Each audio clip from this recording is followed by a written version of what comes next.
Hello, good morning, good afternoon, good evening po sa lahat ng mga amigo-amigo po, mga followers ko po. Thank you to all my dear. Sa list sa mga foreign followers ko po, thank you to all my dear. Ingat, take care everyone po. So today, my topic po tungkol sa mga what we call hot balita ng Pilipinas po. So makinig tayo sa Pinoy Brother po sa Brateros. Ito po, makinig tayo sa magandang balita. Makinig lang tayo kung ano niyong ma-react o ma-comment sa balita na ito. Sa immigration, hindi talaga ako pumayag. Hindi pumayag. I was willing to resign. Pag ako hindi na-uphold doon, talagang hindi na ako magtutuloy. Anong gusto niya mangyari? Basta ano yun, sa e-gates yun, gusto niyang Tingnan mo, ombudsman ka, personal experience mo, alam mo kung ano yung istorya, bakit hindi mo sabihin? Bakit hindi mo i-reveal? Kasi pinoprotektahan mo. Nagbanggit ka lang ng pangalan pero pinoprotektahan mo pa rin. For the sake of meron kang name drop na na ginagawa niyong fall guy ngayon, still pinagtatakpan mo pa rin yung mga totoong mga amo. And alam mo na if you talk further, lalabas yung pangalan ni Martin Romualdez, lalabas yung pangalan ni Bongbong eh. Kasi tingnan mo yung sinabi niya dito Sinabi ko sa kanila na kapag ginawa nila yan, ayaw ko na, aalis na ako. Sinong sinabihan mo ng gano'n? Ang sinabihan niya ng gano'n, si Bongbong Marcos. Si Bongbong Marcos ang naglagay kay Boying sa Department of Justice. So syempre, papasok si Zaldico. Kukuha ng magtatry magnakaw. Ayaw ni Boying. Kanino siya magsusumbong? Sa amo niya. Kay Pangulong Marcos. Sinabi niya kay Pangulong Marcos, hindi ako papayag dyan. Kapag ginawa niya yan, aalis na ako.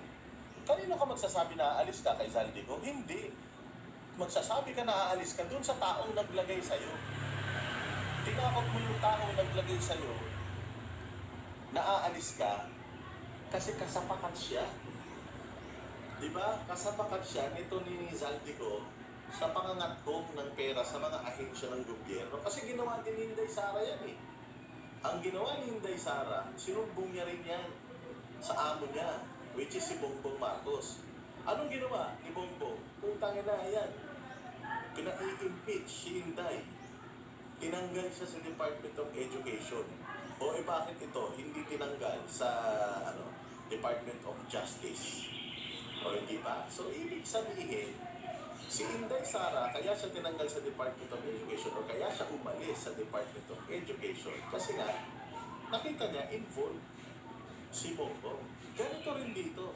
The reason why ito si Boy Rimulya nagsabi kay Bongbong Marcos na aalis ako. Hindi. Ina-assume ko lang na si Bongbong Marcos yung sinabihan niya pero common sense dictates. Sino ba ang amo ng Department of Justice? Ang presidente. Tingnan niyo yung sinabi niya, balikan natin. hold on, talagang hindi na ako. Sabi ko, nakialam siya sa akin eh. Paano nakialam? Basta alam ko, meron siyang kontratang gustong pakialaman sa immigration. Hindi talaga ako pumayag. Hindi talaga ako pumayag. I was willing to resign. Pag ako hindi na-uphold doon, talagang hindi na ako magtutuloy. Anong gusto niya mangyari?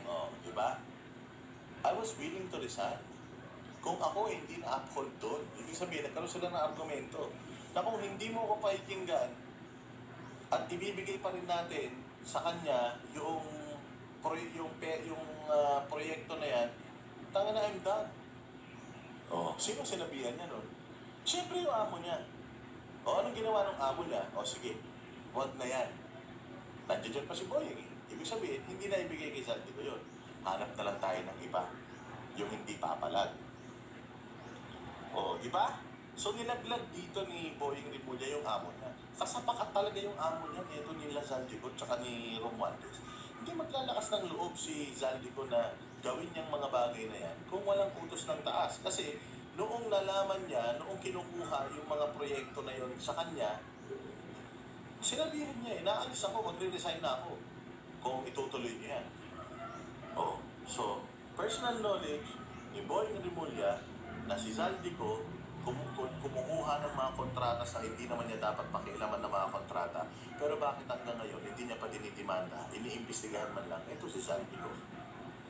Kayo nang bahalang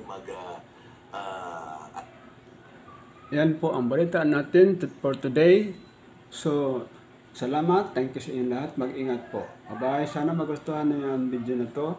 Siyempre, pwede niyo i-share. Siyempre, para yung mga taong gusto makinig, makabalita, malaman nila yung mga pangyari sa ating mga what we call Ghost Project ng Pilipinas. Again, thank you po. Thank you po. Again, mag-ingat. God bless everyone. Bye po.